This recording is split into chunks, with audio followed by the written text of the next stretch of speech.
சமைக்கிறது பார்த்தீங்கன்னா நமக்கு மிகப்பெரிய ஆபத்து, மிகப்பெரிய நோய். நான்வெஜ் சாப்பிட்றதுக்குன்னு ஒரு வழிமுறை வச்சுருந்தாங்க பாரம்பரியத்தில். மேக்ஸிமம் 95% உடல் உழைப்பே இல்லாமல் போச்சு. திரும்ப என்ன சொல்கிறாரு அப்படின்னா, நம்முடைய உணவை வந்து எரிக்கி பிடிச்ச மாதிரி. சின்ன பிள்ளைங்களுக்குமே பார்த்தீங்கன்னா அந்த உணவு பிரச்சனை, உணவு குழாய் பிரச்சனை ஆகும். நம்ம உடலுக்கு எந்த பிரச்சனையும். நீங்கள் உட்காந்தே வேலை பார்க்குறீங்க, சொகுசாக இருக்கீங்க, அவ்வளோ உடம்புக்கு நீங்களே காசு கொடுத்து சூனி வச்சுக்கிட்ட மாதிரி. ஸோ சின்ன பிள்ளை ஓடியோடு விளையாட விடுங்க, செல்லு கொடுக்குற தவிர்த்துருங்க. குடிக்கிறதுனாலையோ இறைச்சி சாப்பிடலாம் மட்டும் தான் அட்டாக். நண்பர்கள் அனைவருக்கும் என்னுடைய வாழ்த்துக்களையும் வணக்கத்தையும் தெரிவித்துக் கொள்கிறேன். ஸோ இன்றைக்கி நம்ம பார்க்கக்கூடிய தலைப்பு வந்து என்ன அப்படின்னா, தவறான உணவு பழக்க முறை.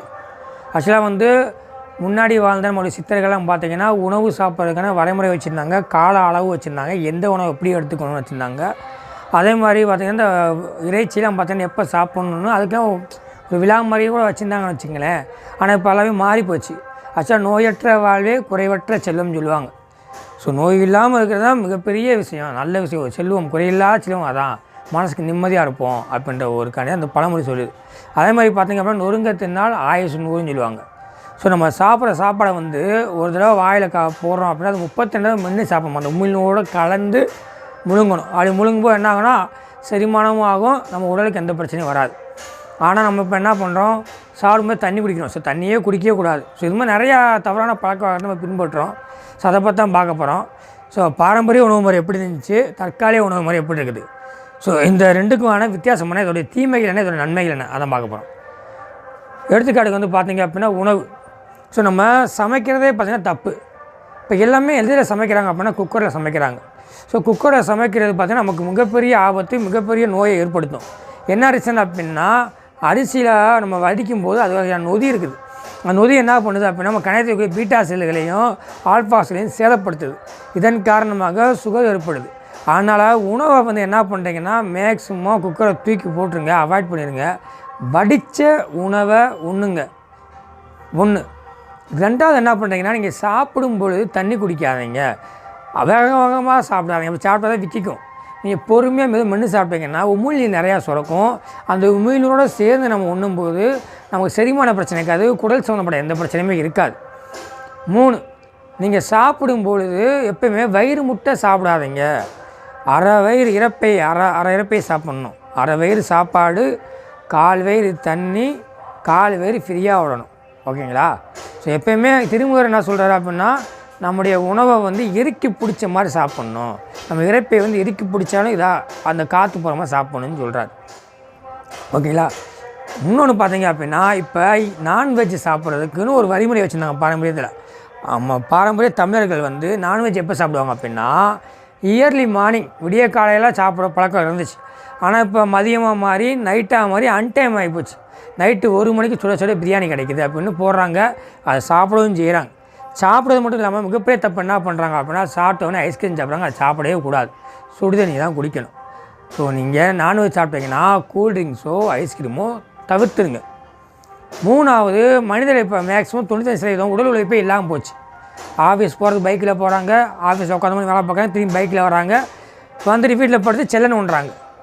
ஓகேங்களா? அந்த நம்மளுடைய அந்த உடல் உழைப்பு இல்லாமல் போச்சு. அதனால் நீங்கள் மேக்ஸிமம் பக்கத்து கடைக்கு போகிறதோ இல்லை வேறு எங்கேயும் போகிறதோ நடக்க வாய்ப்பு இருந்தால் நடந்து பழகுங்க. நடந்தாவே நம்ம உடம்புல இருக்க பாதி வியாதி வந்து வராது. ஓகேங்களா? ஸோ நடைபெறும். ஒரு நாளைக்கு மினிமம் 5 கிலோமீட்டர் நடக்கணும். இன்னொன்று, நாங்கள் சிறுவராகும் போது பார்த்தீங்கன்னா கபடி விளையாடுவோம், கிரிக்கெட் விளையாடுவோம், கிட்டி விளையாடுவோம், நிறைய ஓடி பிடிச்சி விளையாடுவோம், நிறைய விளையாண்டோம். ஆனால் இப்போ இருக்க சிறு குழந்தைகள் பார்த்தீங்கன்னா செல்லு 1 வயசு 2 வயசு செல்லெல்லாம் நோடுதுங்க.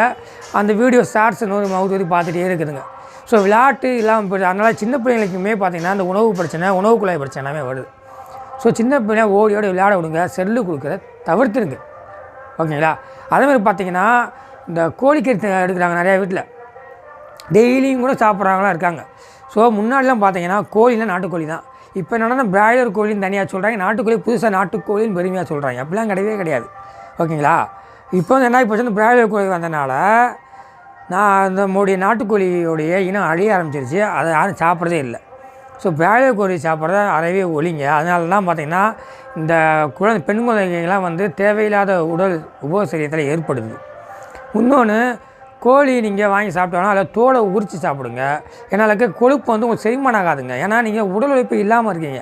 இன்னொன்று, மட்டன்லாம் பார்த்தீங்கன்னா வருஷத்துக்கு 3-4 தடவை எடுத்துக்கணும். சாதாரண ஆரோக்கியமான மனுஷனே நீங்கள் ஒரு காட்டு வேலை செய்கிறீங்க, இல்லை உடல் உழைப்பு கல் உடைக்கிறீங்க அப்படின்னா டெய்லி மட்டன் சாப்பிட்லாம், கோழி சாப்பிட்னா ஒன்றும் பண்ணாது, செரிமானம் ஆகிடும். நீங்கள் உட்காந்தே வேலை பார்க்குறீங்க, சொகுசாக இருக்கீங்க, வண்டியில் போகிறீங்க வரீங்க, உடல் உழைப்பு எல்லாம் இருக்கும்போது இதை சாப்பிட்டு என்ன பண்ணும், 35-30 வயசில் உடம்புல போயிட்டு அந்த கொழுப்பு தங்கி ரத்தத்தில் அடைச்சி அட்டாக்கு தான் வரும். ஸோ மேக்ஸிமம் ஆட்டுக்கறியை தவிர்த்துருங்க. வருஷத்துக்கு 3-4 தடவை சாப்பிடுங்க, அதுவும் மதிய டைமாக சாப்பிடுங்க. ஓகேங்களா? வாய்ப்பு இருந்தால் இயர்லியாக காலையில் சாப்பிடுங்க. ஸோ இன்னொன்று வந்து நான் இறைச்சியை வந்துட்டு நீங்கள் எந்த இறைச்சி சாப்பிடுங்க தோலை உரிச்சு சாப்பிடுங்க. இன்னொன்று பாம் ஆயில் ரேட்டு கம்மியாக இருக்குன்னு சாப்பிட்டு பாம் ஆயில் பார்த்திங்கன்னா அது இறைச்சி சாப்பிட்றதுல மட்டும் அட்டாக் வரல. இந்த பாம் ஆயில் மிகப்பெரிய காரணம். நிறைய பேர் பார்த்தீங்கன்னா டெய்லியும் காலை 2 வடை சாப்பிடுவாங்க, சாயங்காலம் 2 வடை சாப்பிடுவாங்க, ஆஸ்பத்திரியில் போய் நெஞ்சில் அடப்புன்னு ஆஞ்சியோ பண்ணுவாங்க, அட்டாக் வரும். ஸோ வடை வந்து பார்த்தீங்கன்னா வீட்டில் போட்டு சாப்பிடுங்க, என் கடையில் போய் சாப்பிட்டு இது பண்ணுறீங்க, அதையும் தவிர்த்துருங்க. அது பாம் ஆயிலில் வடை போட்டு சாப்பிட உடம்புக்கு நீங்களே காசு கொடுத்து சூனி வச்சுக்கிட்ட மாதிரி. ஓகேங்களா? ஸோ குடித்தா மட்டும்தான், குடிக்கிறதுனாலையோ இறைச்சி சாப்பிட்லாம் மட்டும்தான் அட்டாக் வரலாம் கிடையாது.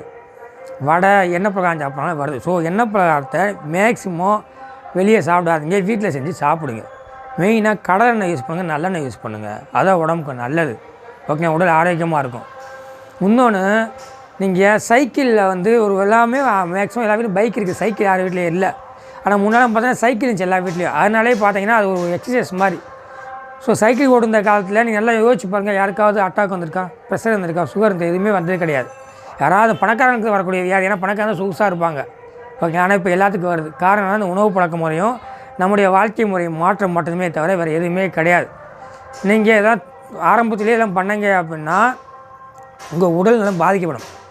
ரொம்ப முக்கியமான விஷயம் பார்த்தீங்கன்னா, நீங்கள் கடைக்கு போகிறீங்க, ஒரு பார்சல் வாங்க போகிறீங்கன்னா தயவுசெய்து பிளாஸ்டிக் பையில் வாங்காதீங்க. அதில் பாலித்தீன்ன்றது வந்து நீங்கள் சூடாக ஒரு டீயை வாங்குறீங்க அந்த பாலிஸ்டிக் பையில் அப்படின்னா அது பாலித்தீன் மிக்ஸ் ஆகி டீயோட கலந்துடுது. அதை நீங்கள் குடிக்கும்போது என்ன ஆகுதுன்னா உடலை போய் குடலை புண்ணாக்குது. அது அப்படியே நாள் என்ன ஆகுது அப்படின்னா அல்சர் ஆகி அல்சருக்கு அப்புறம் கேன்சர் அளவுக்கு போகுது.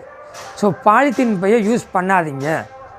இன்னொன்று நீங்கள் கடைக்கு போய் சாம்பார் வாங்க போகிறீங்க, சட்னியாக போனோன்னா தயவு செய்து ஒரு வாளியை ஏதாவது எடுத்துகிட்டு போங்க. இல்லை அதிகபட்சம் இல்லை அப்படின்னா தவிர்க்கமே கிடையாது. அந்த அலுமினியம் பிளாஸ்டிக் மோல்டு பார்த்தீங்கன்னா அந்த இதில் கூட யூஸ் பண்ணாது கூட அதுவும் பாதிப்பு தான். ஆனால் அந்த பிளாஸ்டிக்கில் பாதிப்பு கிடையாது. ஓகேங்களா? இது நிறைய விஷயம் எனக்கு என்ன சொல்கிறேன்னா, அரசாங்கத்துக்கு ஒரு வேண்டுகோள், மக்களுடைய உடல்நலத்தில் அரசாங்கம் கவனம் செலுத்தணும். இந்த பிளாஸ்டிக் அதுமாதிரி கலப்படம் பண்ணுறாங்க. அந்த பழைய பொருள் அந்த இறைச்சிலாம் பார்த்தீங்கன்னா நிறைய யூடியூப்பில் வருது, கெட்டுப்போனதை விற்கிறாங்க அப்படின்னு. ஸோ அந்த உணவு பாதுகாப்புலாம் விரைந்து செலவு பண்ணணும். அதுமாதிரி இந்த பாக்கெட் ஐட்டெலாம் பார்த்தா சின்ன பிள்ளைங்களுக்கு விற்கிறலாம் பார்த்தா எக்ஸ்பிரி டேட்லாம் போட்டு விற்கிறாங்க, எக்ஸ்பிரி ஆனதெல்லாம். அது கூல்ட்ரிங்க்ஸே அப்படி தான். ஸோ இதெல்லாம் நல்லா கடுமையான நடவடிக்கை இருக்கணும், கடுமையான தண்டனை இருக்கணும். ஏன்னா காமராஜர் காலத்தில் பார்த்தீங்கன்னா பேப்பரில் நான் பார்க்க ஆச்சரியம் யூடியூப்பில் வருது, பாலில் தண்ணி கலந்தருக்கு கைது செய்யப்பட்டான். ஸோ அந்த மாதிரி ஒரு சூழ்நிலை உணவு பழக்கத்தை வந்து கலப்படம் பண்ணுறவங்களுக்கு மிக கடுமையான தண்டனை தரணும். இன்னொன்று பழைய பொருள் விற்கிறவங்களுக்கு தண்டனை அதிகமாக கொடுக்கணும் நான் வேண்டிக்கிறேன். இன்னொன்று பிளாஸ்டிக்கை தவிர்க்கணும். மக்கள் வந்து என்ன தான் அரசாங்கம் திட்டம் போட்டாலும் மக்கள் அதை ஃபாலோ பண்ணுறது தான் மெயினான விஷயம். நம்ம திரும்ப பாரம்பரிய உணவு முறைக்கு போவோம். வாரத்துக்கு ஒரு தடவை திணை அரிசி வகையில் வாங்கி சாப்பிடுவோம். நம்மளுடைய அந்த ஸ்நாக்ஸ்ன்னு சொல்கிற நொறுக்கு திணையை தவிர்த்து கொண்டக்கடலை, பச்சைக்கடலை இது மாதிரி பயிறு வகைகள் முளைக்கிறத சாப்பிடுங்க. அதே மாதிரி வந்து பார்த்தீங்கன்னா மது குடிக்கிறத அவாய்ட் பண்ணுங்கள். அந்த நிறைய பேர் இந்த கணேஷ் போல சிகரெட்லாம் குடிக்கிறாங்க, அவாய்ட் பண்ணுங்கள். ஸோ அதெல்லாம் பார்த்தீங்கன்னா நிறைய பேர் இந்த குழந்தை இல்லாத பிரச்சனை பார்த்தீங்கன்னா 150 பேர் நிறைய பேர் குழந்தை இல்லைன்னு கவலைப்படுறாங்க. காரணம் இந்த உணவு பழக்க வழக்கம் இதெல்லாம் தான்.